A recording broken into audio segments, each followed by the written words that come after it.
The gavel cracked, and for a second, the world went silent. Clara stood frozen, the words of the judge echoing in the cavernous courtroom, case dismissed. It was over.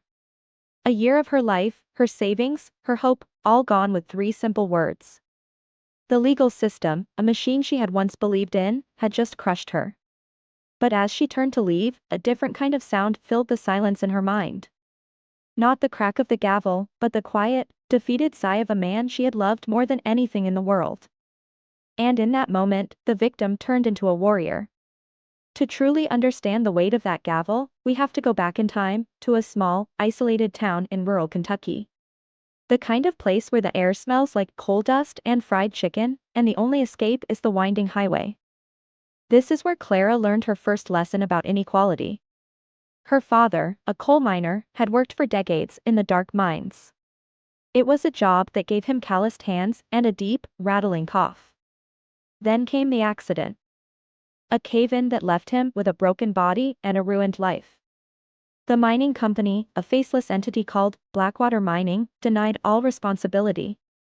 They pointed to fine print in his contract, language so old and twisted it would take a law degree to understand. Clara watched her mother, a woman who had never signed anything more complex than a mortgage, try to fight a battle she couldn't win. She saw her father's pride turn to ash as the bills piled up, and his hope for justice faded with every dismissed appeal. The company's legal team was a brick wall, and her family, armed with nothing but faith, was an open hand. This wasn't justice, it was a game of attrition. Clara promised herself she would never be that helpless again. Fast forward 20 years. Clara had made it out of Kentucky and landed in the bustling heart of California. She had built her dream from the ground up, a small, boutique furniture company she named Clara's Crafts. She poured her heart and soul into every piece, using reclaimed wood and ethical practices. Her business was a success, a testament to her work ethic and her determination to rewrite her own story. But success draws attention, and not all of it is good. A massive, global corporation, Omnicorp, started to move in. They weren't in her business directly, but they bought up all the small suppliers she relied on, then jacked up the prices and refused to sell to her. It was a slow, calculated suffocation. She tried to fight back, filing a lawsuit for anti-competitive practices. She thought the courts would see the injustice. But the legal world had a familiar, cold feel. Omnicorp's lawyers were a mirror image of the team that had buried her father's case, well-funded, dismissive, and utterly confident. They offered her a settlement, a paltry sum to make her go away.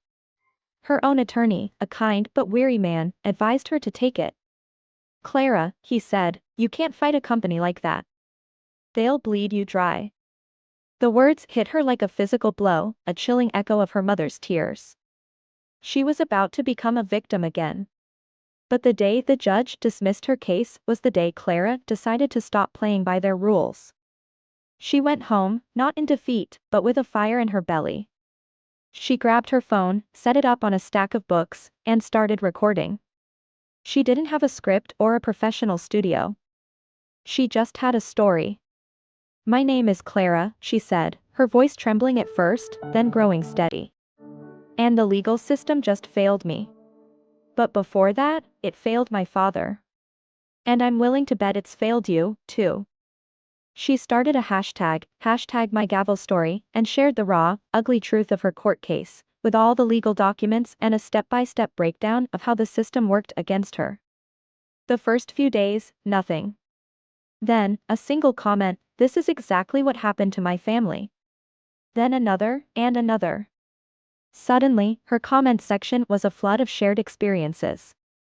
People from every corner of the country, from every walk of life, started posting their own stories of injustice. Teachers, small business owners, factory workers, all sharing their stories of being crushed by powerful forces. Her videos weren't just about her anymore, they were a platform for 1,000 voices. The hashtag started to trend, and the media, which had ignored her small-time lawsuit, couldn't ignore this burgeoning movement. Omnicorp responded predictably. They sent her a series of cease and desist letters. They hired a PR firm to spread rumors about her online. But every attack they launched only fueled the fire. The community she had built rallied around her, sharing her videos, fact-checking the company's claims, and offering legal advice. Clara wasn't alone anymore. She wasn't just fighting for herself, she was fighting for a collective, for a community that had found a voice. The case was brought back on appeal, but this time, the courtroom wasn't empty. It was packed with people holding signs that read, #MyGavelStory. This time, the media wasn't just interested, they were live streaming. This time, when Clara spoke, she spoke not as a victim, but as a representative. She presented not just her own evidence, but a mountain of stories and data from her community. The judge, no longer indifferent, listened. The company's lawyers, for the first time, looked afraid. They weren't fighting one woman, they were fighting a movement. And they lost.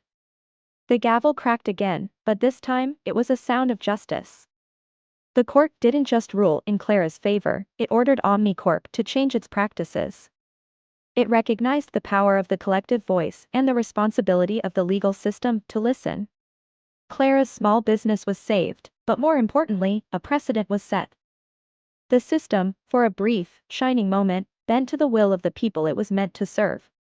Her story is a powerful reminder that sometimes, the only way to win a game that is rigged against you is to change the rules of the game itself. And you don't change the rules alone. So, the moral of the story is simple: when you find your voice, use it. And when you find others who share your struggle, stand with them. Because a single voice can be silenced, but 1,000 voices are impossible to ignore. So what do you think? Have you ever had to stand up against a powerful force? Like this video, and comment your thoughts down below. If you haven't subscribed to this channel yet, hit the subscribe button now and get instant notification for more interesting stories like this.